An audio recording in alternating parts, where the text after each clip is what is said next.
다주택자 급매물이 소진되며 집값이 다시 꿈틀댄다는 분위기가 커진 가운데 정부가 다주택자의 매물을 끌어내기 위해 집을 팔 말미를 더 주기로 했습니다.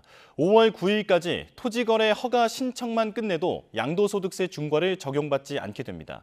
급매물이 더 나올지 관심입니다. 정현우 기자가 취재했습니다. 서울 서초구 일대의 부동산 중개사무실. 급매 딱지가 여럿 붙어 있긴 하지만 거래가 활발하진 않습니다.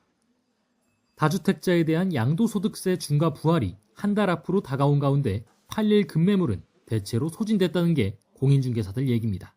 강남권 일대에서는 이미 급매물로 이제 그 주요 단지들은 거래가 된 사례가 있어서 그런 다주택자분들의 급매물은 이미 다 소진이 됐고요. 통계를 봐도 최근 급격히 늘었던 서울 일대 아파트 매물은 다시 줄었습니다. 한때 8만 건까지 시장에 나왔던 매물은 최근 7만 6천 건까지 내려왔습니다. 시장이 소강 상태에 접어들었다는 평가가 나오는 가운데 이번 주 서울 아파트값 상승폭은 소폭 주춤했습니다. 그동안 많이 오른 중저가 지역에서 수요자 관망세가 짙어지며 오름폭이 소폭 축소했지만 여전히 0.2%대 넘게 오른 모습입니다.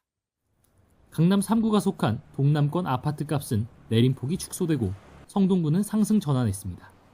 서울 집값이 꿈틀거릴 조짐을 보인다는 평가가 나오는 가운데 정부가 다주택자 매물 출회 유도를 위한 추가 방안을 확정해 발표했습니다.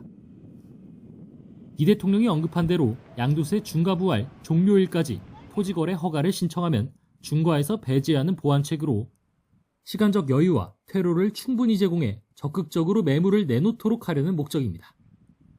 추가 매물 출회 효과가 있을 거란 의견도 있지만 이미 급매물이 상당 부분 소화된 상황에서 정책 효과가 제한적일 것이란 시각도 적지 않은 상황. 매물 잠김 시점을 좀 늦출 수 있는 건 사실이죠. 매물 잠김이 가중되면 공급 이슈랑 맞물려서 상승폭을 확대할 가능성도 있습니다. 정부는 비거주 1주택자도 토지거래 허가구역 내에서 세입자가 있는 집을 팔 수 있게끔 허용하는 방안을 검토하는 등 추가 매물 출회를 유도할 방안을 모색할 것으로 보입니다.